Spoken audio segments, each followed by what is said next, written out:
Ada 3 golongan. Cuma 3 golongan. Tidak mungkin ditolak doanya Allah. Jadi kalau berdoa dikabulkan, berdoa dikabulkan, berdoa dikabulkan. Allahumma shalli ala Muhammad. Saat mengangkat tangan berdoa itu sulit bagi Allah untuk menolaknya. Tidak mungkin ditolak. Masya Allah, anugerah turun, jawaban turun. Tempatkan sesuatu pada tempatnya. Hati-hati, hati-hati ya. Saya akan balas berapapun tanpa batasan apa yang dia butuhkan. Berapapun tanpa batasan. Di saat kita minta watabatal ajru, insyaallah akan tetap pemberian Allah sekarang. Allah itu menunggu mau minta apa. Itu cara Allah supaya mengabulkan doa kita. Sebab kalau dibuat tidak seperti itu, jangan-jangan ada doa yang belum terkabulkan. Jadi begini, kadang-kadang Allah itu sayang dengan kita, tapi dengan cara yang tidak kita sadari. Dari Abu Hurairah, an Abi Hurairah radhiyallahu anhu qala. Hadis ini disampaikan oleh sahabat Abu Hurairah, semoga Allah meridai kepadanya. Perhatikan, qala, beliau menyampaikan. Qala Rasulullah sallallahu alaihi wasallam. Rasulullah sallallahu alaihi wasallam pernah menyampaikan satu ketika, thalathatun. Ada 3 golongan. Cuma 3 golongan. La turaddu da'watuhum, tidak mungkin ditolak doanya Allah. Jadi kalau berdoa dikabulkan, berdoa dikabulkan, berdoa dikabulkan. Allahumma shalli ala Muhammad. Siapa mereka? 1, al-imamul adil. Para ayah tolong fokus. Al-imamul adil. Para pemimpin yang adil. Jangan bayangkan presiden dulu, ya, menteri, bupati. Ayo, para ayah sebagai pemimpin di rumah tangganya. Kalau antum adil, ya, antum adil itu Masya Allah. Saat mengangkat tangan berdoa itu sulit bagi Allah untuk menolaknya. Tidak mungkin ditolak kalau adil. Ibu nggak usah khawatir, saya nggak akan bahas tentang An-Nisa ayat yang ketiga itu. Ini adil yang lain. Jangan jauh-jauh Pak ya. Jangan jauh-jauh nih. Adil itu definisinya, singkatnya menempatkan sesuatu pada tempatnya. Saya sering berikan contoh begini. Bapak kerja di kantor, ya. Saat Anda bekerja, jadikan diri kita sebagai seorang karyawan. Jangan jadi orang rumah. Di masalah-masalah di rumah, ketika masuk pintu kantor, simpan di luar rumah. Ya. Jadi jangan sampai perasaan kita sebagai seorang ayah yang sedang ada masalah di rumah tangga, dibawa ke kantor, itu tidak adil. Ya. Sebaliknya, ketika pulang ke rumah, urusan kantor simpan di depan rumah, selesai. Jadilah seorang ayah yang baik. Anda boleh jadi direktur, jadi pengusaha yang hebat, itu di kantor. Sampai rumah, anak kita itu tidak mengharap apapun kecuali ayah. Istri hanya mengharapkan seorang suami yang datang, bukan yang lain. Ya. Di Anda jangan bawa urusan pekerjaan ke dalam rumah, simpan di luar, itulah adil.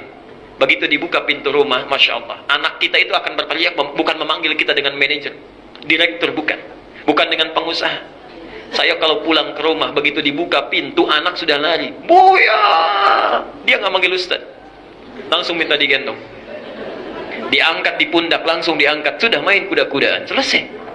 Ya. Jam berapapun, pernah menunggu itu. Pernah menunggu. Masya Allah, menunggu sampai malam. Padahal biasanya tidur jam 7, jam 8. Ini tahu saya pulang kapan. Dia tidur lebih cepat siang. Malamnya menunggu. Malam menunggu. Bayangkan, jam setengah 10 masih ditunggu. Begitu datang saya. Dalam suasana capek, ya main bola yuk katanya. Tengah malam itu. Pernah saya janji saya datang besok insya Allah. Nah, terlambat saya datang. Begitu masuk kamar mau tidur, anak saya bilang yang 2 tahun turun katanya. Turun, diminta turun, saya diminta tidur di lantai. Konsekuensi tidur di lantai. Sudah, ya. Masya Allah. Jadi anak kita itu tidak mengharapkan apapun. Jadilah ayah yang baik di rumah. Jadi suami yang baik, sudah selesai, simpan di luar. Begitu kadang-kadang Anda masuk, salah caranya. Keadaan kita di kantor masih dibawa ke rumah. Pintu dibanting. Salah apa pintu? Yang masalah di kantor, yang dibanting pintu. Allah. Pak, ya, sehat? Sudah, nanti saja. Wah, Papa main yuk. Diam kamu. Ah, salah apa itu? Masya Allah. Itu bukan adil namanya. Makanya masalah nggak pernah selesai. Minta nggak selesai, minta nggak selesai. Karena kita tidak menempatkan dengan baik, Pak. Ya. Ibu tenang saja, ibu bisa bahagia. Nanti kita angkat lagi Pak tentang ibu. Ya. Itu adil. Jadi kalau antum mengangkat tangan, Masya Allah, anugerah turun, jawaban turun. Tempatkan sesuatu pada tempatnya. Hati-hati, hati-hati ya. Yang kedua, nah ini poinnya. As-shaima hatta yuftira. Orang puasa sampai dia buka. Allah. Tidak ditolak doanya. Orang puasa sampai dia buka. Bahkan perhatikan hadis qudsinya di Al-Bukhari Kitabus Shiyam nomor hadis yang ketiga. Ya, saya wasiatkan tolong punya buku ini. Saya sudah serahkan. Silahkan dikopi sebanyak-banyaknya. Ya. Perhatikan. Allah menyanjung orang puasa. Yatruku ta'amahu, orang makan dia tidak katanya. Wasyarabahu, orang minum dia tidak ya Allah. Wasyahwatahu, orang berhubungan seksual dia tahan. Min ajli, itu semua dilakukan karena saya kata Allah itu. Allah. Asyamu li wa ana ajzi bihi.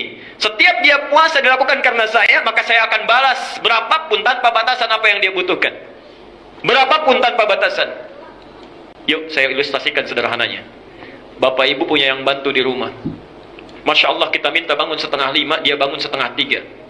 Dibereskan, minta yang depan saja dibereskan semuanya. Yang tidak minta disapu, disapu, dipel, dibersihkan luar biasa.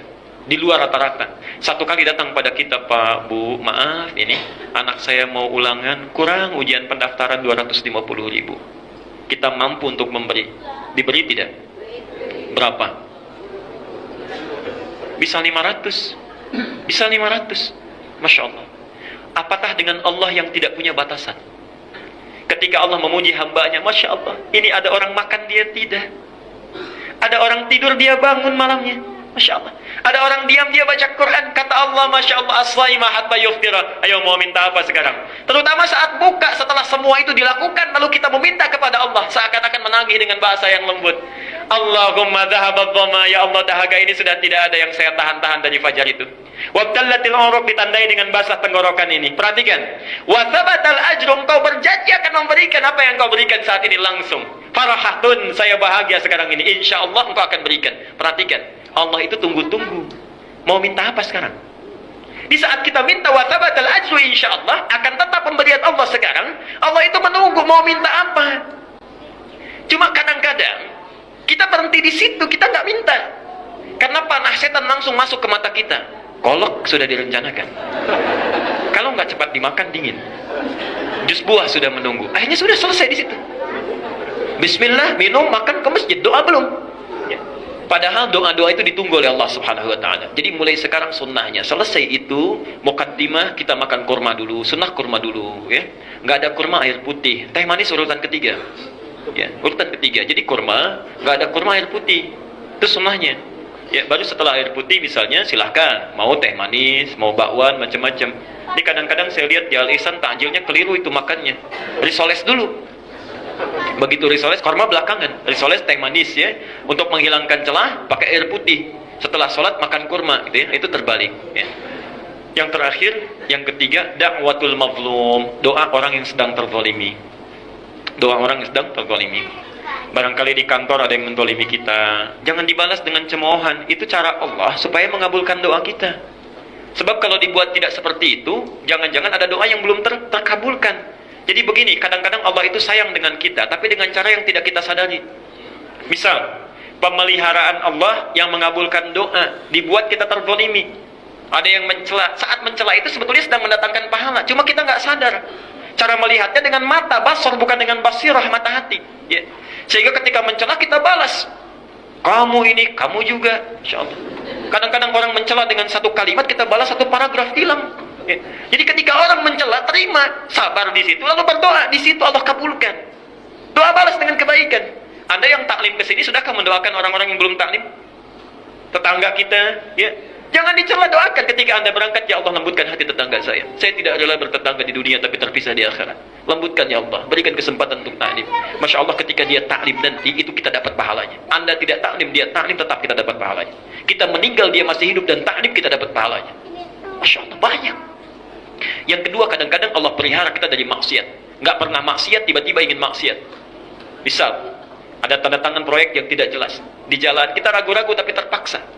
Tiba-tiba ketika di jalan ban kempes. Itu cara Allah. Dipikirkan lagi.